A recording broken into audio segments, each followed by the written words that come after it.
ಹಾಸನ ಜಿಲ್ಲಾ ಮುಸ್ಲಿಂ ವಿವಿಧ ಸಂಘಟನೆಗಳ ಒಕ್ಕೂಟದ ವತಿಯಿಂದ ಏನು ಈ ಕಾರ್ಯಕ್ರಮವನ್ನು ಆಯೋಜನೆ ಮಾಡಿದ್ದಾರೆ, ಈ ಕಾರ್ಯಕ್ರಮದಲ್ಲಿ ಹಾಜರಿರ್ತಕ್ಕಂಥ ಶ್ರೀ ಅಧ್ಯಕ್ಷರಾದ ಶ್ರೀಯುತ ಸೈಯದ್ ಸಾಜ್ರವರೇ, ಬಶೀರ್ ಅಹಮದ್ರವರೇ, ಡಾಕ್ಟರ್ HL ಮಲ್ಲೇಶ್ ಗೌಡ್ರೆ ಮತ್ತು ನಮ್ಮ ಅಸಿಸ್ಟೆಂಟ್ ಸೂಪರಿಂಟೆಂಡೆಂಟ್ ಆಫ್ ಪೊಲೀಸ್ ಮತ್ತು ಮೊದಲಿನಿಂದಲೂ ಕೂಡ ತುಂಬ ಆತ್ಮೀಯರಾಗಿರ್ತಕ್ಕಂತಹ ಅಶ್ರಫುಲ್ ಹಸನ್ ಸಾಹೇಬ್ರೆ ಮತ್ತು ಇಲ್ಲಿ ನೆರೆದಿರ್ತಕ್ಕಂತಹ ನನ್ನ ಎಲ್ಲ ಸ್ನೇಹಿತರೆ, ನಾನಿವತ್ತು ಸ್ವಲ್ಪ ಭಿನ್ನ ರೀತಿಯಲ್ಲಿ ಮಾತಾಡಬೇಕು ಅಂತ ಮನ್ಸು ಮಾಡಿದ್ದೆ. ಆದರೆ ಅದು ನಿನ್ನೆಯಿಂದ ಸ್ವಲ್ಪ ನನ್ನ ಆರೋಗ್ಯ ಸರಿ ಇಲ್ಲ. ಇವತ್ತಾದರೂ ಸ್ವಲ್ಪ ರೆಸ್ಟ್ ತಗೋಬೋದೇನೋ ಅಂತ ನೋಡಿದೆ. ಇವತ್ತಿಗೂ ಕೂಡ ರೆಸ್ಟ್ ಆಗಲಿಲ್ಲ. ಯಾಕೆಂದರೆ ಮನೆಗೆ ಬರ್ತಾ ಇರ್ತಕ್ಕಂಥ ಅಭಿಮಾನಿಗಳಾದ ಅಪಾರ ಜನರನ್ನ ನಾನು ಇಲ್ಲ ನಾನು ಮಾತಾಡಲ್ಲ ಅಂತ ಹೇಳ್ಬಿಟ್ಟು ಕಳಿಸೋದಕ್ಕೆ ನನಗೆ ಮನಸ್ಸಾಗಲಿಲ್ಲ. ಹೀಗಾಗಿ ಎಲ್ಲರ ಜೊತೆಲೂ ಮಾತಾಡಿ ಸಂಪರ್ಕ ಮಾಡ್ತಾ ಇದ್ದೆ. ಸಂಜೆ ಅಷ್ಟೊತ್ತಿಗೆ ನನಗೆ ನಿಲ್ಲಲಿಕ್ಕೂ ಶಕ್ತಿ ಇಲ್ಲ ಅಂತ ವೇಟಿಲಾಗಿತ್ತು. ಆದರೂ ಕೂಡ ಇಲ್ಲಿಗೆ ಬಂದೆ. ಇಲ್ಲಾದ್ಮೇಲೆ ಸ್ವಲ್ಪ ಏನಾಗಬೇಕು ಆಯಿತು. ಈಗ ಸ್ವಲ್ಪ ಮಾತಾಡೋ ಪರಿಸ್ಥಿತಿಯಲ್ಲಿ ನಾನು ಇದ್ದೀನಿ. ಸ್ನೇಹಿತರೆ, ನಾನು ಇಲ್ಲಿ ಹೇಳಬೇಕಾದ್ರೆ ನಿಮ್ಮ ಜೊತೆಗೆ ನಾನು ಒಂದೆರಡು ಘಟನೆಗಳನ್ನು ಹಂಚಿಕೊಳ್ಳಿಕ್ಕೆ ಇಷ್ಟಪಡ್ತೀನಿ. ಒಂದು ಭಾವ ಏನಿದೆ, 1999ರಲ್ಲಿ ನನ್ನ ಕತೆ ಬೆಂಕಿ ಮಳೆಗೆ ಸಾಹಿತ್ಯ ಅಕಾಡೆಮಿಯ ಪುಸ್ತಕ ಬಹುಮಾನ ಬಂತು. ಆ ಬಗ್ಗೆ ಆ ಸಂದರ್ಭದಲ್ಲಿ ಒಬ್ಬ ಜರ್ನಲಿಸ್ಟ್ ನನ್ನನ್ನು ಸಂದರ್ಶನ ಮಾಡಿದರು. ಸಂದರ್ಶನ ಮಾಡಿ ಅವರು ನನಗೆ ಕೇಳಿದರು, ದಲಿತರಿಗೆ ದೇವಸ್ಥಾನದಲ್ಲಿ ಒಳಗಡೆ ಹೋಗ್ಲಿಕ್ಕೆ ಅವಕಾಶ ಇಲ್ಲ, ಅದಕ್ಕೆ ಅವರು ಪ್ರತಿಭಟನೆ ಮಾಡ್ತಾ ಇದ್ದಾರೆ, ದೇವಸ್ಥಾನದೊಳಗಡೆ ಹೋಗ್ಬೇಕು ಅಂತ. ಮುಸ್ಲಿಂ ಮಹಿಳೆಯರಿಗೂ ಕೂಡ ಮಸೀದಿಯಲ್ಲಿ ಪ್ರವೇಶ ಇಲ್ಲ, ನೀವು ಈ ಬಗ್ಗೆ ಏನಾದರೂ ಪ್ರತಿಭಟನೆ ಮತ್ತೆ ಹೋರಾಟ ಹಮ್ಮಿಕೊಳ್ತೀರಾ ಅಂತ ಕೇಳಿದರು. ಪ್ರಶ್ನೆ ಬಂತು. ಪ್ರಶ್ನೆಗೆ ನಾನು ಉತ್ತರಿಸ್ಬೇಕೋ ಬೇಡವೋ? ಪ್ರಶ್ನೆಗೆ ಉತ್ತರಿಸ್ಬೇಕಲ್ಲ, ನನ್ನ ಒಂದು ವಿಚಾರವನ್ನ ತಿಳಿಸ್ಬೇಕಲ್ಲ. ನಾನು ಹೇಳಿದೆ ಹಾಗೇನೂ ಇಲ್ಲ. ಏನು ಅಂದ್ರೆ ಇಸ್ಲಾಂನಲ್ಲಿ ಮಹಿಳೆ ಮಸೀದಿಗೆ ಬರಬಾರ್ದು ಅಂತ ಎಲ್ಲೂ ಕೂಡ ಇಲ್ಲ. ಇದು ನಮ್ಮ ಸೌತ್ ಏಷ್ಯಾದ ಮುಸ್ಲಿಂ ಪುರುಷರಲ್ಲಿ ಇರ್ತಕ್ಕಂಥ ಒಂದು ಪದ್ಧತಿ ಅಷ್ಟೇ. ಅದಕ್ಕೇನು ಇಸ್ಲಾಂನ ಒಂದು ಸಂಪರ್ಕ ಇಲ್ಲದೆ ಇದು ಅವ್ರು ಮಾಡ್ಕೊಂಡಿರ್ತಕ್ಕಂಥ ಒಂದು ಸಂಪ್ರದಾಯ ಆಗಿರೋದ್ರಿಂದ ನಾನೇನು ಅದನ್ನ ಹೋರಾಟ ಮಾಡಬೇಕಾಗಿಲ್ಲ, ಇಸ್ಲಾಂನಲ್ಲಿ ಅವಕಾಶ ಇದೆ ಅಂತ ಹೇಳಿದೆ. ಈ ಒಂದು ಸ್ಟೇಟ್ಮೆಂಟ್ ಬಹಳಷ್ಟು ಗೊಂದಲಗಳಿಗೆ ಕಾರಣ ಆಯಿತು. ಆಗ್ಲಿಕ್ಕೆ ಸಾಧ್ಯ ಇರಲಿಲ್ಲ. ಯಾಕೆಂದ್ರೆ ನಾನೇ ಕೂತೋಗಿದ್ದೀನಿ, ಮೆಕ್ಕ ಹೋಗಿದ್ದೀನಿ, ಇಲ್ಲಿರೋರೆಲ್ಲ ಬಹುತೇಕ ಜನ ಹೋಗಿದ್ದಾರೆ, ಎಲ್ಲರೂ ನೋಡಿದ್ದಾರೆ. ಅವರವರ ಮನೆಯ ಮಹಿಳೆಯರು ಮಸೀದಿಯಲ್ಲಿ ಬಂದು ನಮಾಜ್ ಮಾಡೋದು ಎಲ್ಲ ನೋಡಿದ್ದಾರೆ. ಆದ್ರೂ ಕೂಡ ಕೆಲವರು ಇದನ್ನ ಬೇಕು ಅಂತ ರಾಜಕೀಕರಣಗೊಳಿಸಿ ಇದನ್ನ ನನ್ನ ಮೇಲೆ ಒಂದು ಫತ್ವಾ ಹಾಕ್ಲಿಕ್ಕೆ ಕಾರಣ ಆಯಿತು. ಆಮೇಲೆ ಅವ್ರಗಳಿಗೆ ಅರಿವಾಯಿತು, ಅದು ಸರಿ ಇಲ್ಲ, ಆಕೆ ನಿಜಾನೇ ಹೇಳ್ತಾ ಇದ್ದಾಳೆ ಅನ್ನೋದು ಅವ್ರ ಮನಸ್ಸುಗಳಿಗೆ ಬಂತು. ಆಮೇಲೆ ನಾನು ಇನ್ನೇನು ಅದರ ಬಗ್ಗೆ ಹೆಚ್ಚಿನ ಕ್ಲಾರಿಫಿಕೇಶನ್ ಮಾಡಕ್ ಹೋಗ್ಲಿಲ್ಲ. ಆ ಸಂದರ್ಭದಲ್ಲಿ ನನಗೆ ಸಹಾಯ ಮಾಡಲು ಬಂದಂಥ ಅನೇಕರ ನೆರವನ್ನ ಪಡೆದಿದ್ರೆ ಇದು ಒಂದು ಕೋಮು ಇಶ್ಯೂ ಆಗ್ತಾ ಇತ್ತು, ಆ ಥರದ ಸಮಸ್ಯೆ ಆಗ್ತಾ ಇತ್ತು. ಇಲ್ಲವಾದಲ್ಲಿ ಇದನ್ನು ನಾನು ಯಾಕಂದ್ರೆ ತುಂಬಾ ಪಬ್ಲಿಸಿಟಿ ಆಗ್ತಾ ಇತ್ತು, ಆವಾಗಲೂ ಟಿವಿ ಎಲ್ಲ ಇತ್ತು. ಇದನ್ನು ನಾನು ಹೇಗೆ ಬೇಕಾದರೂ ಹಾಗೆ ನಾನು ಬಳಸ್ಕೋಬೇಕಿತ್ತು, ಕಾನೂನು ಕ್ರಮ ಮಾಡ್ಬೋದಿತ್ತು. ನಾನು ಏನೂ ಮಾಡಲಿಲ್ಲ. ನಾನು ತುಂಬಾ ಶಾಂತವಾಗಿ ಅದರ ಸಹಿಸಕ್ಕೆ ನನ್ಗೆ ಕಷ್ಟ ಆಯಿತು. ಯಾಕೆಂದ್ರೆ ಅನೇಕ ಜನ ಯುವಕರಿಗೆ ಅದರ ಹಿಂದೂ ಮುಂದೆ ಗೊತ್ತಿಲ್ಲ, ಬಹಳ ಕೆಟ್ಟದಾಗಿ ನಡ್ಕೊಂಡು ಬಹಳ ಕಷ್ಟ ಆಯಿತು ನನಗೆ. ನಂತರ ಸಮಾಜದ ಹಿರಿಯರು ಮತ್ತೆ ಸಮುದಾಯದ ಹಿರಿಯರು ಮತ್ತೆ ಪ್ರವೇಶಿಸಿದ್ರು. ಬದ್ಗೂರು ರಾಮಚಂದ್ರಪ್ಪನವರು ಕೂಡ ಬಂದರು. ಇದ್ರ ಬಗ್ಗೆ ಮಾತುಕತೆ ಆಡಿದ್ರು, ಇದನ್ನ ಸೌಹಾರ್ದಯುತವಾಗಿ ಇದನ್ನ ಬಗೆಹರಿಸಿದ್ರು. ನಂತರ ಆದ್ರೆ ಇದೇ ಭಾವ ಉಳಿತು. ಮುಸ್ಲಿಮರು ಬಾನು ಮುಷ್ತಾಕ್ನ ಒಪ್ಪೋದಿಲ್ಲ, ಅವರನ್ನ ಗೌರವಿಸಲಿಲ್ಲ, ಅವರ ವ್ಯೂಸ್ ಅನ್ನ ಒಪ್ಪೋದಿಲ್ಲ, ಅವರಿಗೆ ಯಾವುದೇ ರೀತಿಯಲ್ಲಿ ಮಾನ್ಯತೆ ಕೊಡೋದಿಲ್ಲ ಅನ್ನುವಂಥ ಮಾತು ಬಂತು. ನೋಡಿ, ನಾನು ನಿಮ್ಗೆ ಹೇಳೋದು ಅಂದ್ರೆ, ನಾನು ಅಕ್ಕಲಗೂಡು ತಾಲೂಕಿನ ಅಬ್ಬೂರು ಮಾಚುಗೋಡ್ನಹಳ್ಳಿಯ ಮೂಲದವಳು. ಆದರೆ ನನ್ನ ತಾಯಿಯ ತಂದೆ ಹಾಸನದವರು. ಹೀಗಾಗಿ ಎರಡು ನನ್ನ ತವರು ನೆಲದ ನಂಟು ನನಗಿದೆ. ಇಲ್ಲೇ ಹುಟ್ಟಿ ಬೆಳೆದಿದ್ದು, ತಾಯಿ ಮನೆಯಲ್ಲೇ ತಾನೇ ಹುಟ್ಟೋದು, ತವ್ರ ಮನೇಲೆ ಮೊದಲನೇ ಮಗು. ಹೀಗಾಗಿ ಇಲ್ಲೇ ನಾನು ಹುಟ್ಟಿ ಬೆಳೆದಿದ್ದು. ಅಬ್ಬೂರು ಮಾಚುಗೋಡ್ನಹಳ್ಳಿಯಲ್ಲಿದ್ದ ನನ್ನ ಅಜ್ಜ ಅವರು ಹಾಜಿ ಆಗಿದ್ರು. ಅವರು ಉರ್ದು ಅಧ್ಯಾಪಕರಾಗಿದ್ರು. ಮತ್ತೆ ಅವರ ಕಾಲದಲ್ಲಿ ಅವರು ಕಟ್ಟಿಸಿದ ಮಸೀದಿ 125 ವರ್ಷ ಹಳೆಯದಾಗಿ ಇತ್ತೀಚೆಗೆ ಅದನ್ನ ಕೆಡವಿ ಹೊಸ ಮಸೀದಿಯನ್ನ ನಿರ್ಮಾಣ ಮಾಡಿದ್ದಾರೆ. ಆಮೇಲೆ ನನ್ನ ಮಾವ ಅಂದ್ರೆ ಮುಷ್ತಾಕ್ ಅವರ ತಂದೆ ಇಲ್ಲಿನ ಮಸೀದಿಗಳಿಗೆ ಮುತ್ವಲ್ಲಿ ಆಗಿದ್ದಂಥವ್ರು, ಅಂದ್ರೆ ಮುಖ್ಯಸ್ಥರಾಗಿ ಅಡ್ಮಿನಿಸ್ಟ್ರೇಟರ್ ಆಗಿದ್ದಂಥವ್ರು. ಎರಡೂ ಕುಟುಂಬಗಳಲ್ಲಿ ಇಷ್ಟೊಂದು ಧಾರ್ಮಿಕ ಮತ್ತೆ ಸಾಮಾಜಿಕ ಹಿನ್ನೆಲೆ ಆಗಿದ್ದಾಗ ಜನ ಏನ್ ನೋಡಿದ್ರು ಅಂದ್ರೆ, ಆ ಮನೆಯ ಮಗಳು, ಆ ಮನೆಯ ಸೊಸೆ ಬೀದಿಲಿ ಹೋಗ್ತಾಳೆ, ಘೋಷಣೆ ಕೂಗ್ತಾಳೆ, ಮತ್ತೆ ದಲಿತ ಸಂಘರ್ಷ ಸಮಿತಿಯ ಜೊತೆ ಹೋಗ್ತಾಳೆ, ರೈತ ಸಂಘಟನೆ ಜೊತೆ ಹೋಗ್ತಾಳೆ, ಆಕೆ ಸಾರ್ವಜನಿಕ ಬದುಕಿನಲ್ಲಿ ಎಕ್ಕಿಲ್ಲದೆ ಹೀಗೆ ಹೋಗ್ತದಳ. ಕುದುರೆ ಬಗ್ಗೆ ಸಮಸ್ಯೆ ಆಯ್ತು. ಅದರಲ್ಲಿ ಒಬ್ಬ ಮಹಿಳೆಯ ಮೇಲೆ ಸ್ವಾಮೀಜಿಯೊಬ್ರು ಅಕ್ರಮವಾಗಿ ಲೈಂಗಿಕವಾದಂತ ಹಲ್ಲೆ ನಡೆಸಿದ್ರು ಅಂತ ಅದನ್ನ ನಾವು ಇಡೀ ಬೀದಿಲೆಲ್ಲ ಅದನ್ನ ಪ್ರೊಟೆಸ್ಟ್ ಮಾಡಿದ್ವಿ. ಅದರ ಮುಖ್ಯಸ್ಥನ ಮುಂದಾಳತ್ವವನ್ನ ನಾನೇ ವಹಿಸಿದ್ದೆ. ಹೀಗಾದಾಗ ಬಹುತೇಕ ಸಮುದಾಯದ ಜನರಿಗೆ ಎಂತ ಮಾಡ್ತಿದ್ದಾಳೆ ಇವಳು, ಯಾಕೆ ಮಾಡ್ತಾ ಇದ್ದಾಳೆ, ಮರ್ಯಾದೆಯಾಗಿ ಇವಳು ಮನೇಲಿ ಇರಕ್ ಸಾಧ್ಯ ಇಲ್ವಾ, ಏನ್ ಕಡಿಮೆ ಆಗಿದೆ ಇವಳಿಗೆ, ಯಾಕೆ ಇವಳು ಬೀದಿಗೆ ಬಂದಿದ್ದಾಳೆ ಅನ್ನುವಂಥದ್ದು. ಆಗ ನಾನು ಅದನ್ನ ವಿವರಣೆ ಕೊಟ್ಟಿದ್ರೆ, ಎಕ್ಸ್ಪ್ಲೈನ್ ಮಾಡಿದ್ರೆ ಬಹುಶಃ ಅವ್ರಿಗೆ ತಿಳಿತಾ ಇರ್ಲಿಲ್ಲ. ನಾನು ಮಾರ್ಕ್ಸ್ವಾದಿ ಸಂಘಟನೆಗಳ ಜೊತೆಯಲ್ಲಿ ನನ್ನ ಕೈ ಜೋಡಿಸಿದೆ. ಯಾವುದೋ ಒಂದು ಕೋಮವಾದಿ ಒಂದು ಸಂದರ್ಭದಲ್ಲಿ ಅವ್ರುಗಳನ್ನ ಕೇಳ್ಕೊಂಡೆ, ಬನ್ನಿ ಅಪ್ಪ ನಮ್ಮ ಒಂದು ಸಂದೇಶ ಕೊಡಿ ಅಂತ ಹೇಳ್ಬಿಟ್ಟು ಬರೀ ಒಂದೇ ರಾತ್ರಿಯಲ್ಲಿ ಇಡೀ ಹಾಸನದ ತುಂಬಾ ಬ್ಯಾನರ್ಗಳನ್ನ, ಪೋಸ್ಟರ್ಗಳನ್ನ, ಆಗ ಇಷ್ಟು ಸುಲಭ ಇರಲಿಲ್ಲ, ಕಷ್ಟ ಇತ್ತು, ಪೋಸ್ಟರ್ಗಳನ್ನ ಹಾಕಿದ್ರು. ದ್ವೇಷ ಬಿಡಿ, ಪ್ರೀತಿ ಕೊಡಿ, ಕೆಂಪು ಗುಲಾಬಿಯನ್ನ ಹಂಚಿ ಸಮಾಜದಲ್ಲಿ ಒಗ್ಗಟ್ಟಾಗಿ ಬದುಕೋಣ ಅಂತ ಒಂದು ರಾತ್ರಿಯಲ್ಲಿ ಅಷ್ಟು ಪೋಸ್ಟರ್ಗಳನ್ನ ಹಾಕಿದ್ರು. ಇವೆಲ್ಲವನ್ನ ಸಾಮಾಜಿಕ ಕೆಲಸ ಮಾಡುವಂಥದ್ದನ್ನ ನನ್ನ ಸಮುದಾಯದ ಜನ ಬಹಳ ಆತಂಕದಿಂದ, ಬಹಳ ಸಂಶಯದಿಂದ ನನ್ನನ್ನು ನೋಡಿದ್ರು. ನಂತರದ ಒಂದು ಘಟನೆಯನ್ನು ನಾನು ನಿಮ್ಗೆ ಹೇಳ್ತೀನಿ. SDM ಕಾಲೇಜ್ನಲ್ಲಿ ನಾನು ಆಗಾಗ್ಗೆ ಹೋಗ್ತಾ ಇರ್ತೀನಿ. ಪಂಚಕರ್ಮ ಈ ಥರದ ಒಂದು ಚಿಕಿತ್ಸೆ ಅಲ್ಲ, ನನ್ನ ಒಂದು ದೇಹದ ಪೋಷಣೆಯ ಸಲುವಾಗಿ. ಆ ದಿನ ನಾನು ಬೆಳಗ್ಗೆ 7 ಗಂಟೆಗೆ ಅಲ್ಲಿಗೆ ಹೋದೆ.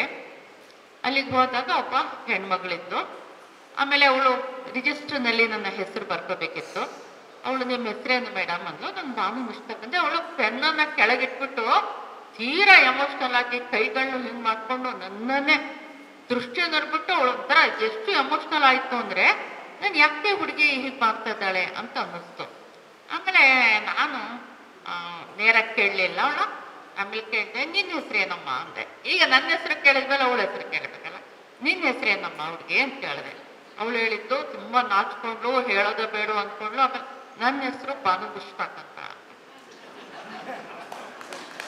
ಅದಕ್ಕೆ ನಾನು ಹೇಳಿದವಳಿಗೆ, ಮುಸ್ಲಿಮರಲ್ಲಿ ಈ ಥರ ಹೆಸರು ಇರೋದಿಲ್ಲ. ನನ್ನ ಹೆಸರೇನು ಅಂದರೆ, ನಂದು ಮತ್ತೆ ನನ್ನ ಗಂಡನ ಹೆಸರಿನ ಕಾಂಬಿನೇಷನ್ ಅದು, ಬೇರೆಯವ್ರು ಯಾರು ಇಡೋದಿಲ್ಲ. ನಿನಗೆ ಯಾಕೆ ಈ ಹೆಸರು ಬಂತು ಅಂದೆ. ನಾವು ಅಷ್ಟೇ ಕೆಲಸವನ್ನು ಬಿಡ್ತೀವಿ, ಮಾತಾಡ್ತೀವಲ್ಲ. ಅದಕ್ಕೆ ಅವಳು ಹೇಳಿದ್ದು, ನಿಮ್ದೇನೋ ಒಂದು ಹಾಸನದಲ್ಲಿ ದೊಡ್ಡ ಸಮಸ್ಯೆ ಆಗಿತ್ತಂತೆ ಮೇಡಮ್. ಆವಾಗ ನಾನು ಹುಟ್ಟಿದ್ದು. ನನ್ನ ಅಜ್ಜ ನಿಮ್ಮ ತುಂಬ ಅಭಿಮಾನಿ. ಅವರು ಅವಾಗ ನನಗೆ ಈ ಹೆಸರನ್ನ ಇಟ್ಟರು. ಆಮೇಲೆ ನನ್ನನ್ನು ಬೆಳೆಸುವಾಗ ಎಲ್ಲ ನನ್ನ ಸ್ಕೂಲಿಗೆ ಕರ್ಕೊಂಡು ಹೋಗುವಾಗ ಎಲ್ಲ ಹೇಳ್ತಾ ಇದ್ರು. ಅದು ಸ್ವಲ್ಪ ಉತ್ಪ್ರೇಕ್ಷೆ ಆಗ್ಬೋದು, ಆದ್ರೆ ಅವ್ರ ಸ್ಟೇಟ್ಮೆಂಟ್ ಹೇಳ್ತಿದ್ದೀನಿ ನಾನು. ನೋಡು, ನಾನು ನಿನಗೆ ಯಾರ ಹೆಸರು ಕೊಟ್ಟಿದ್ದೇನೆ ಗೊತ್ತಾ? ಹಾಸನದ ಶೇರ್ನಿಯ, ಹಾಸನಕಿ ಶೇರ್ನಿಯ, ಹಾಸನದ ಸಿಂಹಣಿಯ ಹೆಸರನ್ನ ನಿನಗೆ ಇಟ್ಟಿದ್ದೀನಿ, ಅದಕ್ಕೆ ತಕ್ಕಾಗೆ ನೀನು ಬದುಕಬೇಕು, ನೀನು ಆ ರೀತಿಯಲ್ಲಿ ನಿನ್ನ ಬದುಕನ್ನ ಕಟ್ಕೋಬೇಕು ಅಂತ ನನಗೆ ಹೇಳ್ತಾ ಇದ್ರು ಮೇಡಮ್. ನಿಮ್ಮನ್ನ ನಾನು ನೋಡೇ ಇರಲಿಲ್ಲ, ಎದುರು ನೋಡ್ಬಿಟ್ಟು ನನಗೆ ತಪ್ಪಿಪ ಆಯ್ತು ಅಂತ ಹೇಳಿದ್ರು. ಅಂದ್ರೆ ನನಗೆ ಅಪಾರ ಅಭಿಮಾನಿಗಳು ಮುಸ್ಲಿಂ ಸಮುದಾಯದಲ್ಲೂ ಕೂಡ ಇದ್ದಾರೆ. ಅವ್ರು ಯಾರು ಕೂಡ ನನಗೆ ಎಷ್ಟು ಪತ್ರಗಳು ಬಂದಿದ್ವು, ಆ ಪತ್ರದ ಸಂದರ್ಭ ಅವುಗಳೆಲ್ಲವನ್ನು ಕೂಡ ಇಟ್ಟಿದ್ದೀನಿ ನಾನು. ಅವರೆಲ್ಲರೂ ಕೂಡ ನನಗೆ ಕಂಗ್ರಾಚುಲೇಟ್ ಮಾಡಿದ್ದಾರೆ. ನೀವು ಹೇಳ್ತಿರೋದ್ರಲ್ಲಿ ತಪ್ಪಿಲ್ಲ ಅಂತಂದ್ರೆ, ಆದ್ರೆ ಇಲ್ಲಿ ಬೇರೆದೇ ರಾಜಕೀಯ ಆಯ್ತು, ಅದನ್ನ ನಾನು ಹೆಚ್ಚಿದ್ ಮಾಡಿದ್ರೆ. ಇತ್ತೀಚೆಗೆನ ಒಂದು ಘಟನೆ ಹೇಳ್ತೀನಿ. ಇತ್ತೀಚೆಗೆನಂದ್ರೆ 1 ವರ್ಷದ ಘಟನೆ. ನಮ್ಮ ಫಾರೂಕ್ ಪಾಷಾ ಇರ್ಬೇಕು ಅನ್ಸುತ್ತೆ ಇಲ್ಲಿ, ಅವರು ವಕೀಲರು. ಅವರು ಉಮ್ರಾಗೆ ಹೋಗಿ ಬಂದ್ರು. ಉಮ್ರಾಗೆ ಹೋಗಿ ಬರೋ ಸಂದರ್ಭದಲ್ಲಿ ತಲೆ ಕೂದಲೆಲ್ಲ ತೆಗ್ಸಿರ್ತಾರೆ, ಬೋಳ್ಸ್ಕೊಂಡಿರ್ತಾರೆ. ಆದ್ರೆ ಅವರು ಕೋರ್ಟಿಗೆ ಬಂದು ಕೆಲಸ ಮಾಡಬೇಕಿತ್ತು. ಅದಕ್ಕೆ ಅವರು ಒಂದು ಸ್ವಲ್ಪ ವಯಾಮಿಡಿ ಏನ್ ಮಾಡಿದ್ರು, ಒಂದು ಟೋಪಿ ಹಾಕೊಂಡು ಬರ್ತಿದ್ರು, ಇಷ್ಟು ಉದ್ದ ಅನ್ನೋದು ಒಂದು ಟೋಪಿ ಹಾಕೊಂಡು ಕೋರ್ಟಿಗೆ ಬರ್ತಿದ್ರು. ಅವ್ರು ಯಾವಾಗ ಕೋರ್ಟ್ ಹಾಲಲ್ಲಿ ಬಂದು ಕೂತ್ಕೊಂಡ್ರು, ಒಬ್ಬ ನನ್ನ ಹಿಂದೂ ಹೆಣ್ಮಗಳು ಲೇಡಿ ಅಡ್ವೊಕೇಟ್, ಅವಳಿಗೆ ಇರಿಟೇಷನ್ ಆಯ್ತು. ಅವಳು ಹೇಳಿದ್ಲು, ಚೆನ್ನಾಗೇ ಇರ್ತಾರೆ, ಇದಕ್ಕಿದ್ದಂಗೆ ಇವ್ರಿಗೆ ರೋಗ ಬಂದ್ಬಿಡುತ್ತೆ, ಏನು ಇವ್ರು ಟೋಪಿ ಹಾಕೊಂಡು ತೋರಿಸ್ತಾ ಇದ್ರೆ ಪ್ರಪಂಚ ಸತ್ತೋಗ್ಬಿಡತ್ತಾ, ಎಷ್ಟು ಅಂತ ಸಾಬೀತು ಮಾಡ್ಬೇಕು ಇವ್ರು ಮುಸ್ಲಿಂ ಅಂತ ಒಟ ಗಲಾಟೆ ಮಾಡಿ. ಆಮೇಲೆ ನನಗೆ ಸತ್ಯ ಗೊತ್ತಿದ್ರಿಂದ ನಾನು ಏನು ಹೇಳಲಿಲ್ಲ. ಅವಳಿಗೆ ಹೇಳಿದೆ, ನೋಡಮ್ಮ, ಇದು ಏನು ಮುಸ್ಲಿಂ ಅಂತ ಸಾಬೀತು ಮಾಡ್ಲಿಕ್ಕೆ ಅಲ್ಲ ಈ ಟೋಪಿ ಹಾಕಿರೋದು. ಅವರು ಉಮ್ರಾಗೆ ಹಜ್ಗೆ ಹೋಗಿ ಬಂದಿದ್ದಾರೆ, ಹಾಗೆ ಬರುವಾಗ ತಲೆ ಎಲ್ಲ ಕೂದಲು ತೆಗ್ಸಿರ್ತಾರೆ. ಪೂರ್ಣ ಕೂದಲು ತೆಗ್ಸಿರೋದ್ರಿಂದ ಟೋಪಿಯಲ್ಲಿ ಅವರು ಮರೆ ಮಾಡ್ಕೊಂಡು ಬಂದಿದ್ದಾರೆ, ಇಲ್ಲಿ ಅಂತ ಅವಳನ್ನ ಕೈ ಹಿಡ್ಕೊಂಡು ಹೊರಗಡೆ ಬಂದೆ. ಬಂದು ಫಾರೂಕ್ ಪಾಷಾನು ಕರ್ಕೊಂಡು ಬಂದು ಎಲ್ರಿ ನಿಮ್ ಟೋಪಿ ಕೊಡಿ ಅಂದೆ. ಟೋಪಿ ಕೊಟ್ಟರು ನಾನು ಹಾಕೊಂಡೆ ಟೋಪಿಯನ್ನ, ಹಾಕೊಂಡು ನನ್ನೊಂದು ಫೋಟೋ ತೆಗಿ ಅಂದೆ. ಅವಳು ತೆಗೆದ್ದು ಫೋಟೋ, ಆಮೇಲೆ ಫೇಸ್ಬುಕ್ ನಲ್ಲಿ ಹಾಕ್ತೆ ನಾನು ಅದನ್ನ. ಹೇಗೆ ಮಿಸ್ಅಂಡರ್ಸ್ಟ್ಯಾಂಡಿಂಗ್ ಆಗುತ್ತೆ, ಯಾಕೆ ಈ ಅಪಾರ್ಥಗಳಾಗ್ತವೆ, ಅದನ್ನ ಒಂದು ವಿವರಣೆ ಕೊಟ್ರೆ ಅಲ್ಲಿ ಮುಗಿಯತ್ತೆ. ಅವಳಿಗೆ ಅರಿವಾಯ್ತು, ಐ ಆಮ್ ಸಾರಿ ಮೇಡಮ್, ನನ್ಗೆ ಗೊತ್ತಿರ್ಲಿಲ್ಲ, ನೀವು ಹೇಳಿದ್ದಕ್ಕೆ ಅರ್ಥ ಆಯ್ತು ಅಂತ. ನಾವು ಮುಸ್ಲಿಂ ಸಮುದಾಯದ ಜನ ಈ ಅರ್ಥ ಮಾಡಿಸೋ ಕ್ರಿಯೆಯನ್ನ ಯಾಕೆ ಮಾಡೋದಿಲ್ಲ, ಇದು ನನಗೆ ಬಂದ ಮೊದಲ ಸಮಸ್ಯೆ. ಆಮೇಲೆ ನಾನು ಮೊದಲೇ ಹೇಳಿದೆ, ಬೀದಿಯಲ್ಲಿ ಇವ್ರ ಜೊತೆಲೆಲ್ಲ ಮೆರವಣಿಗೆ ಹೊರಡ್ತಾ ಇದ್ವಿ, ಪೊಲೀಸ್ನವರು ಹಿಂದೆ ಇರ್ತಿದ್ರು, ಗಲಾಟೆಗಳು ನಡೀತಾ ಇತ್ತು, ಇವ್ರುಗಳ ಜೊತೆಯಲ್ಲಿ ಎಲ್ಲ ನನ್ನನ್ನು ಪೊಲೀಸ್ ವ್ಯಾನ್ ಹತ್ತಿಸ್ಬಿಟ್ರು. ಬೇಕಾದಷ್ಟು ಈ ತರದ ಘಟನೆಗಳು ನಡೆದಿವೆ. ಆ ಸಂದರ್ಭದಲ್ಲಿ ಸ್ವಲ್ಪ ಮುಸ್ಲಿಂ ಸಮುದಾಯದವರಿಗೆ ಅನಿಸಿದೆ, ಇದು ಯಾಕೆ ಬೇಕು, ಇವಳು ಯಾಕೆ ತಲೆಗೆ ಸುತ್ಕೋತಾ ಇದ್ದಾಳೆ, ಇದೆಲ್ಲ ಮಕ್ಕಳ ತಾಯಿ, ಒಬ್ಬ ಪುರುಷನಿಗೆ ಹೆಂಡತಿ, ಈಕೆ ಮನೆ ಕಡೆ ಸ್ವಲ್ಪ ಗಮನ ಇಲ್ಲದೆ ಯಾಕೆ ಈ ತರ ಮಾಡ್ತಾ ಇದ್ದಾಳೆ ಅನ್ನೋದು ಅವರಿಗೆ ಬಂದಂತ ಸಮಸ್ಯೆ. ನಾನು ಅದನ್ನು ನಿರಂತರವಾಗಿ ಅದೇ ಕೆಲಸವನ್ನ ಮಾಡ್ಕೊಂಡು ಹೋದೆ. ಯಾಕಂದ್ರೆ ನನಗೆ ಸಾಮಾಜಿಕವಾದಂತ ಬದ್ಧತೆ ಬೇಕಿತ್ತು. ಮತ್ತೆ ನಿಮ್ಗೆ ನೋಡಿ, ಇನ್ನೂ ಮುಖ್ಯ ಅಂಶ ಹೇಳ್ಬೇಕಂದ್ರೆ, ಈಗ ಮಲ್ಲೇಶ್ ಗೌಡ್ರು ಮಾತನಾಡಿದ್ರು, ಕನ್ನಡ ಸಾಹಿತ್ಯ ಚರಿತ್ರೆ ಬಗ್ಗೆ ಹೇಳಿದ್ರು. ಹೇಳಿ 2500 ವರ್ಷಗಳ ಚರಿತ್ರೆ, 1500 ವರ್ಷಗಳ ಚರಿತ್ರೆ ಎಲ್ಲವನ್ನು ಕೂಡ ಹೇಳಿದ್ರು. ಹೀಗಿರ್ಬೇಕಾದ್ರೆ ನಾನು ಮೊದಲಿನಿಂದ ಬಹಳ ಕನ್ನಡ ಪುಸ್ತಕಗಳನ್ನ ಓದ್ತಾ ಇದ್ದೆ. ಪ್ರಗತಿಶೀಲ,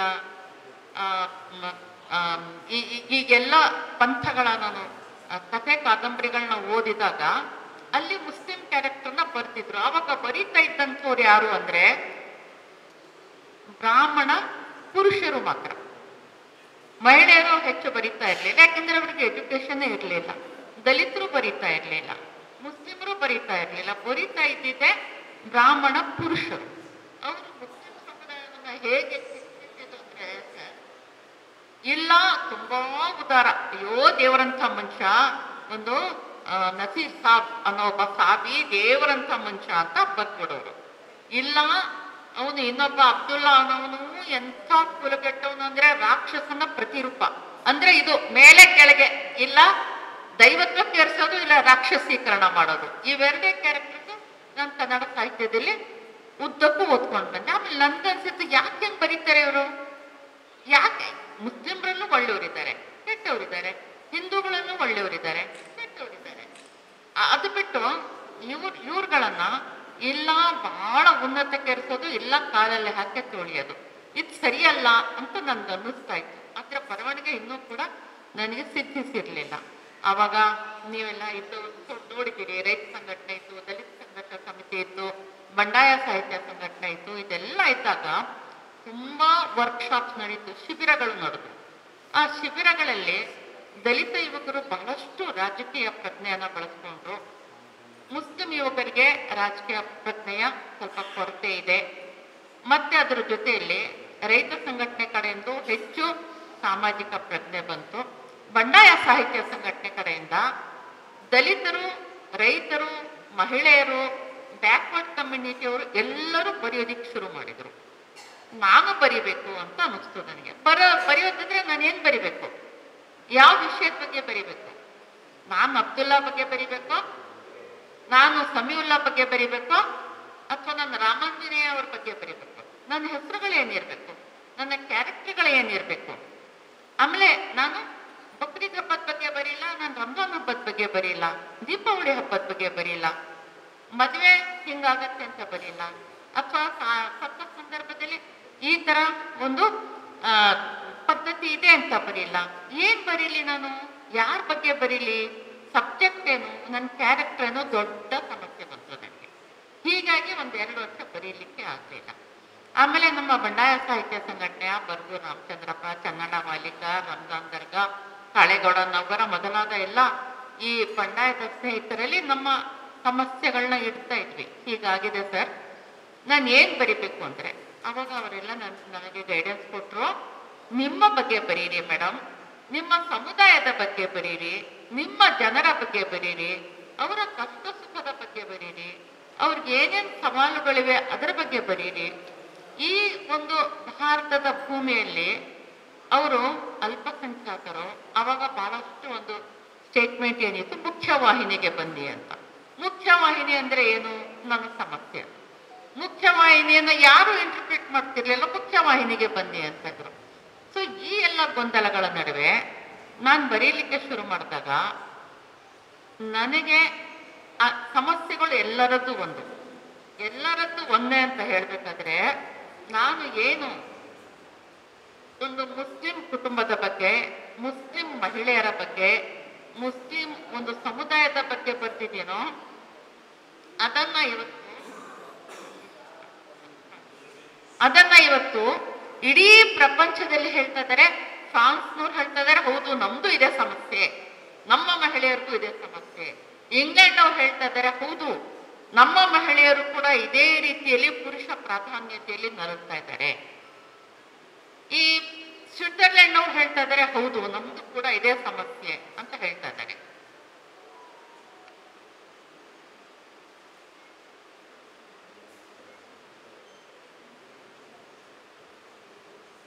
ಸೊ ನಾನು ಹೇಳ್ತಿರೋದೇನು ಅಂದ್ರೆ, ಮುಸ್ಲಿಂ ಹೆಸರುಗಳನ್ನ ಕೊಟ್ಟಿದ್ದೀನಿ ನಾನು.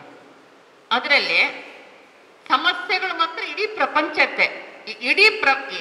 ಆ ಕಾರಣಕ್ಕೆ ಬುಕ್ಕರ್ ಬಂತು. ಇಡೀ ಪ್ರಪಂಚದವರು ನಮ್ಮ ಸಮಸ್ಯೆ, ನಾವು ಇದನ್ನ ಫೇಸ್ ಮಾಡ್ತಾ ಇದ್ದೀವಿ, ಹೌದು ಇದು ಸತ್ಯ ಅಂತ ಹೇಳಿ ಇದೊಂಥರ ಯೂನಿವರ್ಸಲ್ ಅಪ್ರೋಚ್ ಬಂತು. ಸಾರ್ವತ್ರಿಕವಾಗಿ ಇದು ಎಲ್ಲರಿಗೂ ಅಪ್ಲೈ ಆಯ್ತು. ಹೀಗಾಗಿ ಇದು ನಮ್ಮ ಸಮಸ್ಯೆ ಕೂಡ ಅಂತ ಅವ್ರು ಪರಿಭಾವಿಸಿದ್ರಿಂದ ಬುಕ್ಕರಿಗೆ ಅದು ಎಲಿಜಿಬಲ್ ಆಯ್ತು. ಅದು ಸಾಮಾನ್ಯದ ಸ್ಪರ್ಧೆ ಅಲ್ಲ, ಸಾಮಾನ್ಯವಾಗಿ ಸಿಗ್ತಕ್ಕಂಥ ಒಂದು ಪ್ರೈಸ್ ಕೂಡ ಅಲ್ಲ. ಬಹಳ ಕಷ್ಟ ಇದೆ, ಬಹಳ ಸ್ಪರ್ಧೆ ಇದೆ, ಅನೇಕ ಹಂತಗಳಿವೆ. ಅದು ಕನ್ನಡಕ್ಕೆ ಮೊಟ್ಟ ಮೊದಲ ಬಾರಿಗೆ ಬಂದದ್ದು, ಲಾಂಗ್ ಲಿಸ್ಟ್ ಆಗಿದ್ದು, ಶಾರ್ಟ್ ಲಿಸ್ಟ್ ಆಗಿದ್ದು, ಮತ್ತೆ ವಿನ್ ಆಗಿದ್ದು, ಇದೆಲ್ಲ ಒಂಥರ ಇತಿಹಾಸ. ಇದನ್ನ ನೀವೆಲ್ಲ ಸಂಭ್ರಮಿಸ್ತಾ ಇದ್ದೀರಿ. ಮೊನ್ನೆ ಯಾರೋ ಸಿಕ್ಕಿದ್ರು ನನಗೆ ಬೆಂಗಳೂರಿನಲ್ಲಿ, ಅವ್ರು ಹೇಳಿದ್ರು, ಬಂದು ಶೇಕ್ ಹ್ಯಾಂಡ್ ಮಾಡಿ ಆ ಮಹಿಳೆ ಹೇಳಿದ್ರು, ಮೇಡಮ್ ನನಗೆ ಬುಕ್ಕರ್ ಪ್ರಶಸ್ತಿ ಬಂತು ಅಂದ್ರು. ನಾನು ಹೇಳಿದೆ, congratulations, I am so happy ಅಂತ ಹೇಳಿದೆ ನಾನು. ಅಂದ್ರೆ ಎಲ್ಲ ಏನ್ ತಿಳಿತಾ ಇದ್ದಾನಂದ್ರೆ, ನನಗ್ ಬಂತು, ಆ ಸಂಭ್ರಮ ನಂದು ಅಂತ ಎಲ್ಲ ಹಂಚ್ಕೊಳ್ತಾ ಇದ್ದಾರೆ. ಈ ಹಂಚ್ಕೊಳ್ಳುವಿಕೆ ಇದೆಯಲ್ಲ, ಇದು ನಮ್ಗೆ ಬಹಳ ಬೇಕು.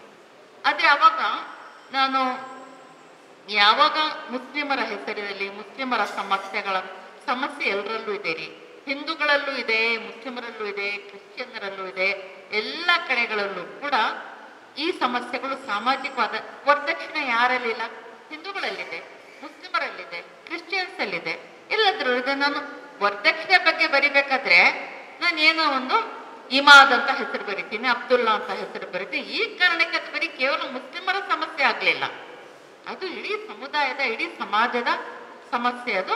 ಆದ್ರೆ ಆ ಒಂದು ಬ್ಯಾಕ್ ಡ್ರಾಪ್ ನಲ್ಲಿ, ಆ ಒಂದು ಸನ್ನಿವೇಶದಲ್ಲಿ, ಹಿನ್ನೆಲೆಯಲ್ಲಿ ನಾನು ಬರ್ತಿದ್ದೀನಿ ಅಷ್ಟೇ.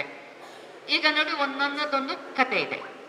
ಕೆಂಪು ಲುಂಗಿ ಅಂತ, ಅದು ಸುಮಾರು ಜನ ನಮ್ಮ ಮೊಹಲ್ಲಾಗಳಿಗೆ, ನಮ್ಮ ಸ್ನೇಹಿತರು ಅವ್ರು ಯಾರಾದ್ರೂ ಬಂದಾಗ, ಅದ್ಯಾಕೆ ಮೇಡಮ್ ಮಕ್ಕಳೆಲ್ಲ ಅದು ಕಟ್ಕೊಂಡಿದ್ದಾರೆ ಅಂತ ಕೇಳ್ತಾರೆ. ಅದ್ಯಾಕೆ ಮೇಡಮ್ ಕೆಂಪು ಲುಂಗಿ ಕಟ್ಕೊಂಡಿದ್ದಾರೆ, ಮಕ್ಕಳೆಲ್ಲ ಕೆಂಪು ಬಟ್ಟೆ ಕಟ್ಕೊಂಡಿದ್ದಾರೆ ಅಂತ ಹೇಳ್ಬಿಟ್ಟು ನನಗನ್ನಿಸ್ತು ಇದನ್ನ ಒಂದು ಕಥೆ ಮಾಡಬೇಕು. ಆ ಕಥೆನ ನಾನು ಹೆಂಗ್ ಮಾಡಿದೆ ಅಂದ್ರೆ, ಇಡೀ ಆಚರಣೆನ ಹೇಳಿದೆ. ಏನದು ಸುನ್ನತಿ ಇಬ್ರಾಹಿಂ ಅಂದ್ರೆ ಏನು ಒಂದು ಇದು ಸಂಪ್ರದಾಯ ಇದೆ, ಅದು ಯಾಕೆ ಅಗತ್ಯ ಅಂತ ಆ ಇಡೀ ಮುಸ್ಲಿಂ ಸಮುದಾಯ ತಿಳಿಯುತ್ತೆ. ಹಾಗೆ ಮಾಡೋದ್ರ ಮೂಲಕ ನಾನು ಏನ್ ಹೇಳಿದೆ ಅಂದ್ರೆ, ಒಬ್ಬ ಕೆಳದರ್ಜೆ ಅಡಿಗೆ ಒಂದು ದೊಡ್ಡ ಮನೆ ಇರುತ್ತೆ, ಸಂಪತ್ತಿರ್ತಕ್ಕಂಥ ಶ್ರೀಮಂತ ಕುಟುಂಬ ಇರುತ್ತೆ. ಆ ಮನೆಯಲ್ಲಿ ಒಬ್ಬ ಅಡಿಗೆವಳು ಇರ್ತಾಳೆ. ಆ ಮನೆಯ ಜನ ತಮ್ಮ ಮನೆಯ ಮಕ್ಕಳ ಸುನ್ನತ್ತನ್ನ ಮಾಡಿಸ್ಬೇಕಾದ್ರೆ ಇಡೀ ಮೊಹಲ್ಲಾದ ಮಕ್ಕಳನ್ನ ಕೂಡ ಸುನ್ನತ್ ಮಾಡಿಸ್ತೀವಿ ಬನ್ನಿ ಅಂತ ಕರೀತಾರೆ. ಅವ್ರಿಗೆಲ್ಲ ಗೋಧಿ ಕೊಡ್ತಾರೆ, ಕೊಬ್ಬರಿ ಗಿಟ್ಕು ಕೊಡ್ತಾರೆ, ಬಾದಾಮಿ, ಕಲ್ಸಕ್ಕರೆ ಎಲ್ಲ ಪುಷ್ಟಿಕರವಾದ ಆಹಾರವನ್ನ ಕೊಡ್ತಾರೆ. ಅಲ್ಲಿ ನಾನು ಏನ್ ಮಾಡಿದೆ ಅಂದ್ರೆ, ಇಡೀ ಈ ಪದ್ಧತಿನ ಸುಮ್ಮನೆ ಹೇಳಕ್ಕಾಗತ್ತಾ? ಕತೆಗೆ ಒಂದು ಟ್ವಿಸ್ಟ್ ಕೊಡ್ಬೇಕಲ್ಲ. ಸುಮ್ಮನೆ ಹೇಳಿದ್ರೆ ಯಾರು ಓದ್ತಾರೆ? ಆ ಕತೆಗೆ ಟ್ವಿಸ್ಟ್ ಏನ್ ಕೊಟ್ಟೆ ಅಂದ್ರೆ, ಒಬ್ಬ ಶ್ರೀಮಂತರ ಮನೆಯ ಮಗನಿಗೆ ಒಂದು ಸುನ್ನತ್ ಆಗೋದು, ಆ ಮನೆಯ ಅಡಿಗೆಯವಳ ಮಗನಿಗೆ ಸುನ್ನತ್ ಮಾಡೋದು, ಅದೆರಡನ್ನು ಕಾಂಟ್ರಾಸ್ಟ್ ಕೊಟ್ಕೊಂಡು ಬಂದೆ. ಅದು ಎಷ್ಟು ಇಷ್ಟ ಆಯ್ತು ಅಂದ್ರೆ, ಆಮೇಲೆ ಅಡಿಗೆಯವಳ ಮಗನಿಗೆ ನ್ಯಾಚುರಲ್ ರೆಸಿಸ್ಟೆನ್ಸ್ ಇರತ್ತಲ್ಲ, ಒಂದು 7 ದಿನಕ್ಕೆ ಸೀಬೆ ಮರ ಏರ್ತಾ ಇದ್ದಾನೆ. ಈ ಶ್ರೀಮಂತರ ಮನೆಯ ತಾಯಿ ನೋಡ್ತಾಳೆ, ಅಯ್ಯೋ ನನ್ನ ಮಗ ಇನ್ನ ಹಾಸಿಗೆ ಮೇಲೆ ಬಿದ್ದಿದ್ದಾನೆ, ಹೇಳಕ್ಕೆ ತಾಕತ್ತಿಲ್ಲ. ಅದಕ್ಕೆ ಇವನು ಎಷ್ಟು ಚೂಟಿಯಾಗಿ, ಎಷ್ಟು ಅವನಿಗೆ ದೇಹಧಾರ್ಢ್ಯತೆ ಇದೆ ಅಂತ ಅನ್ಕೊಂಡು ಅವಳು ಒಂದು ಡೈಲಾಗ್ ಹೇಳ್ತಾಳೆ, ಸಾರ್ಕು ಖುದಾ ಕಾ ಯಾರ್ ಗರೀಬ್ ಕು ಪರ್ವರ್ದಿಗಾರ್ ಅಂತ. ಆ ಒಂದು ನಮ್ಮ ದಕ್ಕನಿ ಉರ್ದುವಿನ ಒಂದು ಹೇಳಿಕೆ, ಅದು ಸ್ಟೇಟ್ಮೆಂಟ್, ಒಂದು ಗಾದೆ ಅದು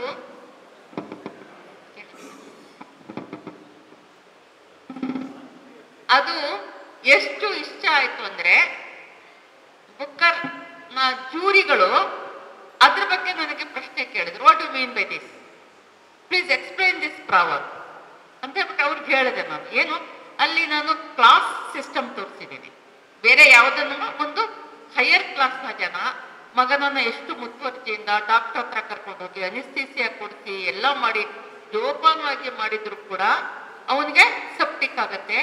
ಈ ಒಬ್ಬ ಹುಡುಗನಿಗೆ ಒಂದು ಸ್ವಲ್ಪ ಕ್ರೂಡ್ ರೀತಿಯಲ್ಲಿ ಮಾಡಿದ್ರು ಕೂಡ ಅಡಿಗೆಯೊಳ ಮಗನಿಗೆ 1 ವಾರದಲ್ಲೇ ಅವ್ನು ಚೇತರಿಸ್ಕೊಂಡು ಮರ ಹತ್ತುವಂತ ಒಂದು ಬರುತ್ತೆ. There is only class difference.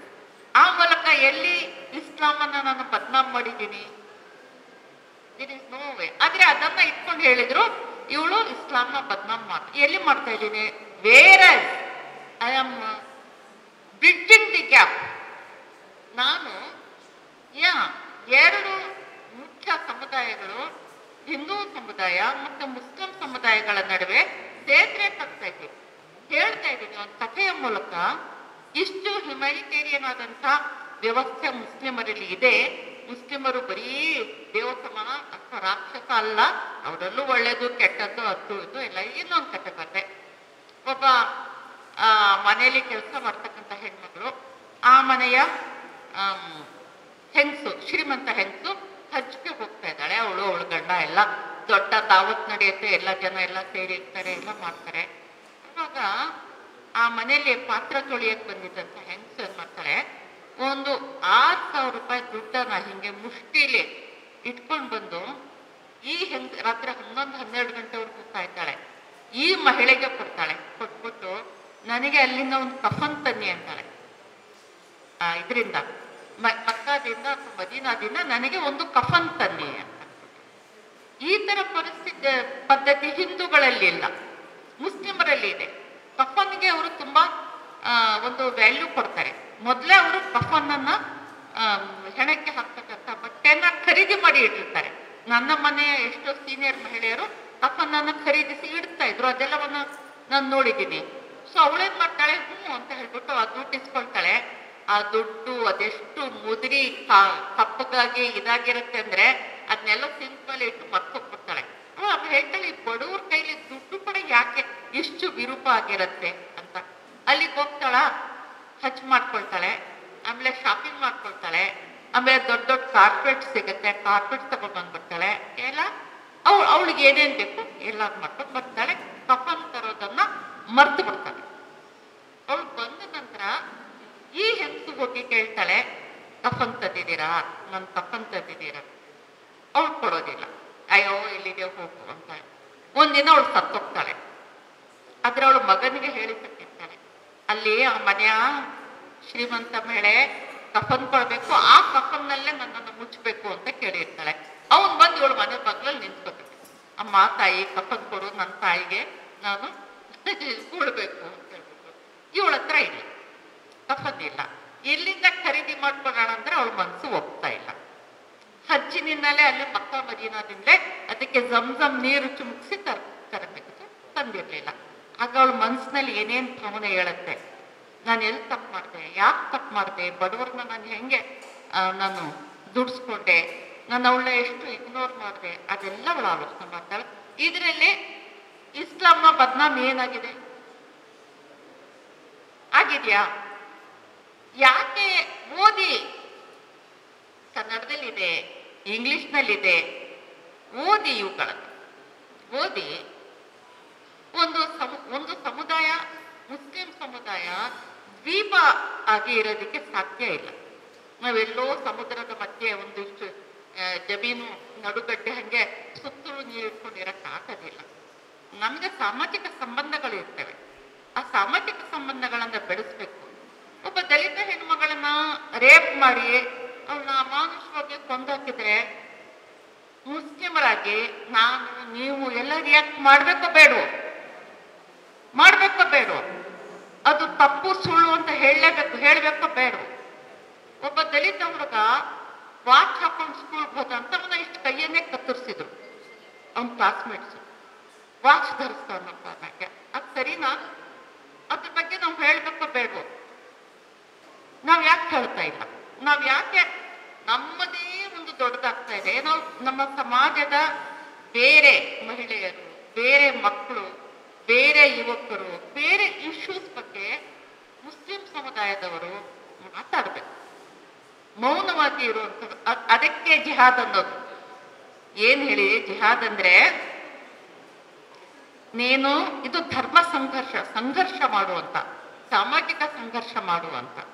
ಯಾವುದಾದ್ರೂ ಈ ತರದ ಸಮಸ್ಯೆ ಬಂದಾಗ ಆಕ್ಟಿವ್ ಆಗಿ ನೀನು ಹೋಗಿ ಹಣವನ್ನ ನೀಡು, ಅಥವಾ ಅವ್ರ ಜೊತೆ ನಿಲ್ಲು, ಅಥವಾ ಏನು ನಿನ್ ಕೈಲಾಗೋದಿಲ್ಲ ಅಂತ ಹೇಳಿದ್ರೆ ನಿನ್ನ ಮೌನವನ್ನು ಮುರಿದು ಮಾತಾಡುವಂತ ಪೈಗಂಬರವ್ರು ಹೇಳ್ತಾರೆ.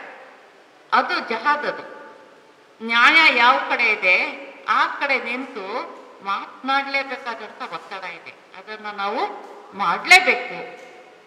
ಅದನ್ನ ಮಾಡದೇ ಇದ್ರೆ ನೋಡಿ ಏನಾಗ್ತಾ ಇದ್ರೆ ಇವತ್ತು ಸಮಾಜದಲ್ಲಿ ಅಂದ್ರೆ, ಒಂದು ಅನ್ಯರನ್ನಾಗಿ, ತುಂಬಾ ಮಾತಾಡ್ತಾ ಇದ್ದೀನ, ನಿಲ್ಲಿಸ್ಲಾ? ಮಾತಾಡ್ಲ?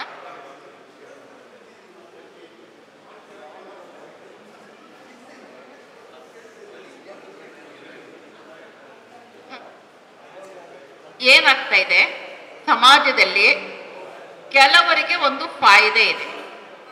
ಅವ್ರು ಏನ್ ಹೇಳ್ಬೇಕು, ಫಾರೂಕ್ ಪಾಷಾ ನಮ್ಮೋನಲ್ಲ, ಎಲ್ಲೋ ಅರಬಿನಾನು ಎಲ್ಲಿನಾನು ಬಂದಿರ್ಬೇಕು, ಮತ್ತೆ ಎಲ್ಲೋ ಇರಬೇಕು. He is not among us.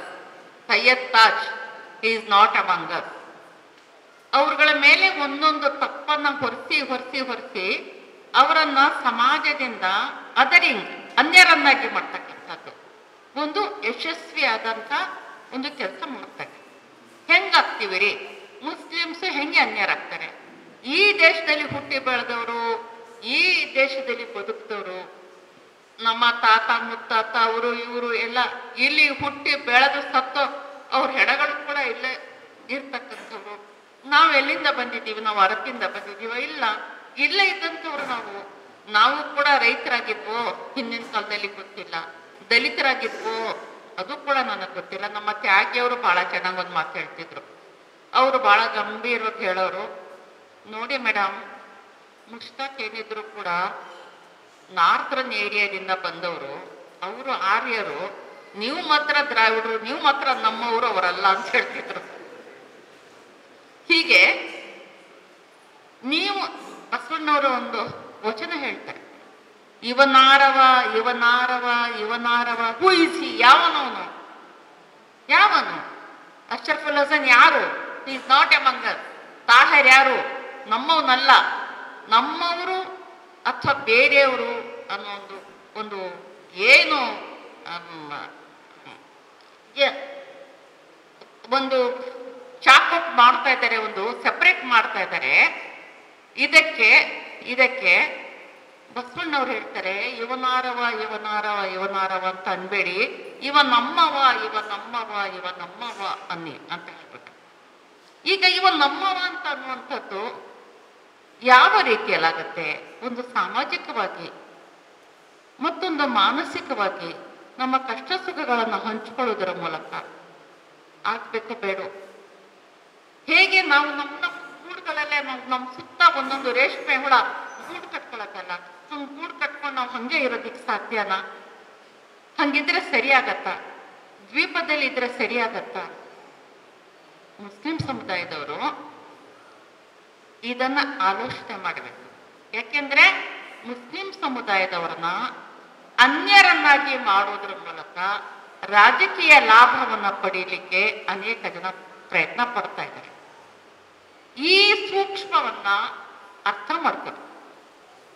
Muslim ಸಮುದಾಯ ಈ ಸೂಕ್ಷ್ಮವನ್ನ ಅರ್ಥ ಮಾಡ್ಕೋಬೇಕು. ನಾನು ಇನ್ನೂ ಒಂದು ವಿಷಯ ಹೇಳ್ತೀನಿ, ನನ್ನ ಮಾತುಗಳನ್ನ ಮುಗಿಸ್ತಾ ಇದ್ದೀನಿ. ಏನು ಅಂದ್ರೆ, ಮುಸ್ಲಿಮರಿಗೆ ಡ್ರೆಸ್ ಕೋಡ್ ಇಲ್ಲ. ನಮ್ಮ ಸೈಯದ್ ತಾಜ್ ಸಾಹೇಬ್ರು ಹಾಕಿರೋ ಹಾಗೆ ಇದೇ ಡ್ರೆಸ್ ಹಾಕ್ಬೇಕು ಅಂತೇನಿಲ್ಲ. ಅವ್ರು ಪ್ಯಾಂಟು ಶರ್ಟು ಹಾಕ್ತಾರೆ, ಎಲ್ಲ ಹಾಕ್ತಾರೆ. ಅವ್ರಿಗೆ ಆ ಥರದ ಯಾವ ಇದಿಲ್ಲ. ಯಾರಿಗೂ ಕೂಡ ಇಂತಹದೇ ಡ್ರೆಸ್ ಕೋಡ್ ಹಾಕಬೇಕು ಅನ್ನೋಂಥ ಆದೇಶ ಇಸ್ಲಾಂನಲ್ಲಿ ಇಲ್ಲ.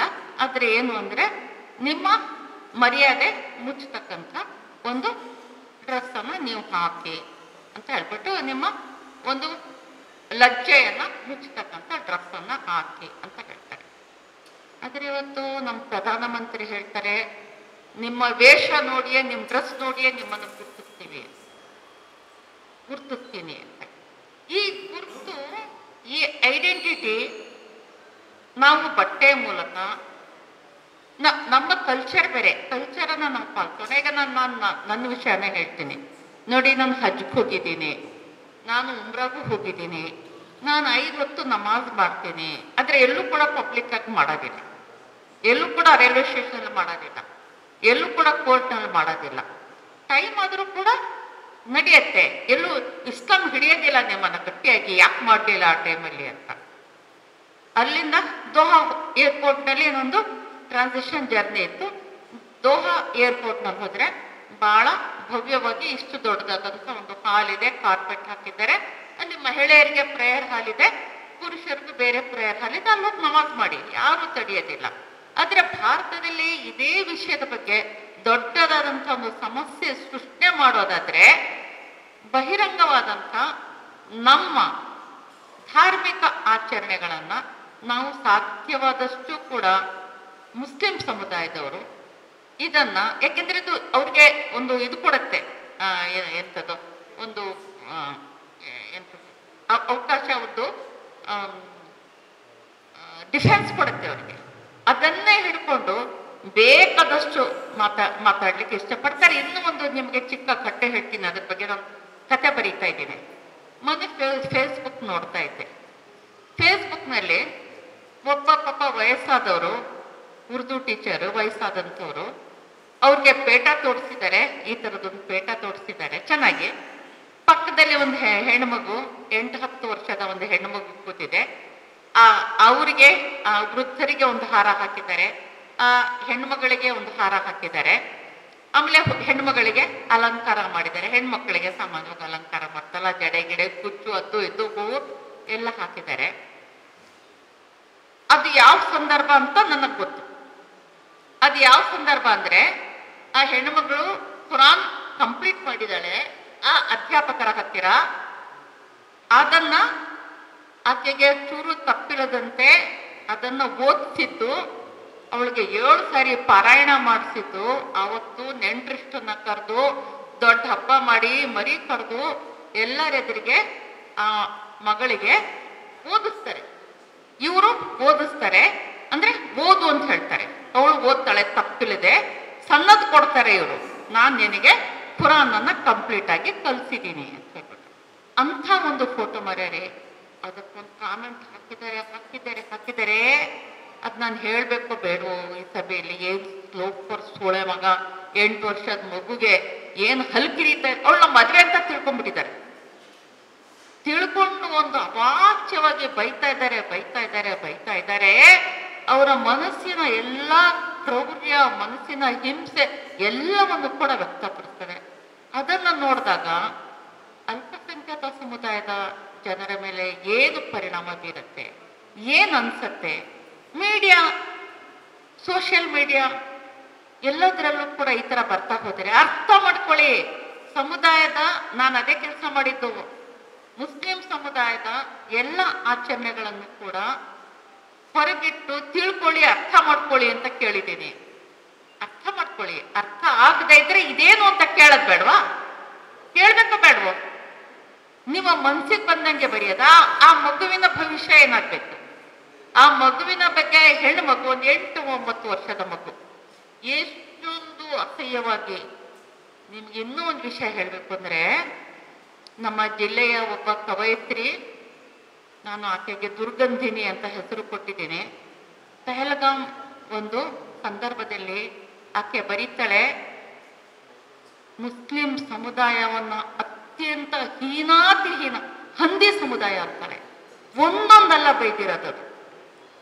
ಅದನ್ನ ಒಂದು ಯಾರಾದ್ರೂ ಕೇಳ್ಕೊಂಡವರು ಅದ್ರ ಬಗ್ಗೆ ಒಂದು ಸಾಮರಸ್ಯದಿಂದ ಬದುಕಲಿಕ್ಕೆ ಸಾಧ್ಯ ಆಗತ್ತ? ಯಾಕೆ ಈ ತರ ತಿಳಿದವರು, ಕವಯಿತ್ರಿ, ಸುಸಂಸ್ಕೃತ ಮನಸ್ಸಿನವರು ಹೀಗೆ ಮಾಡಿದ್ರೆ ಸಮುದಾಯ ಹೇಗೆ ರಿಯಾಕ್ಟ್ ಮಾಡಬೇಕು? ಅದು ಮಾಡ್ತಾ ಇಲ್ಲ, ಅದೇ ತಪ್ಪು. ಅತ್ಯಂತ ಗೌರವಯುತವಾಗಿ ಸಂವಿಧಾನದ ಅಡಿಯಲ್ಲಿ ಯಾವ ಯಾವ ಹಕ್ಕುಗಳು ಮತ್ತು ಕರ್ತವ್ಯಗಳು ಇವೆ ಅವುಗಳನ್ನ ಪಾಲಿಸಿ ಮೌನವಾಗಿ ಇರದೆ ಬಾಯಿ ಬಿಟ್ಟು ಮಾತಾಡಿ ಈ ಇಡೀ ಸಮಾಜ ನನ್ನದು ಅನ್ನೋ ರೀತಿಯಲ್ಲಿ ಬದುಕು ಮಾಡಿದ್ರೆ ಬಹುಶಃ ಮುಸ್ಲಿಂ ಸಮುದಾಯದವರು ಮುಂದೆ ಕೂಡ ನೆಮ್ಮದಿಯಿಂದ ಬದುಕಬಹುದು ಅನ್ನತಕ್ಕಂಥ ಮಾತನ್ನ ಹೇಳಿ, ನನಗೆ ಇವತ್ತು ತುಂಬಾ ಅನಾರೋಗ್ಯ ಆಗಿತ್ತು. ಅದ್ರಲ್ಲಿ ಮಾತಾಡಕ್ಕಾಗತ್ತೋ ಇಲ್ವೋ, ಈ ಸಭೆಗೆ ನಿರಾಸೆ ಆಗತ್ತೇನೋ ಅಂತ ನನಗೆ ಆತಂಕ ಆಗಿತ್ತು. ನನ್ನ ಈ ಮಾತುಗಳನ್ನ ಇಷ್ಟೆಲ್ಲ ಕೇಳಿ ನೀವೆಲ್ಲ ನನ್ನ ಮಾತು ಆಡ್ಲಿಕ್ಕೆ ಅವಕಾಶ ಕೊಟ್ಟಂತ ನಿಮ್ಮೆಲ್ಲರಿಗೂ ವಂದಿಸಿ ಇಂತಹ ಸಭೆಯನ್ನು ಆಯೋಜನೆ ಮಾಡಿ ಇಲ್ಲಿ ಈ ವಿಚಾರವನ್ನು ಹಂಚಿಕೊಳ್ಳಿಕ್ಕೆ ಅವಕಾಶ ಮಾಡಿಕೊಟ್ಟಂತ ಈ ಎಲ್ಲ ಆಯೋಜಕರಿಗೂ ನಮಸ್ಕರಿಸಿ ನನ್ನ ಮಾತು. ಧನ್ಯವಾದಗಳು.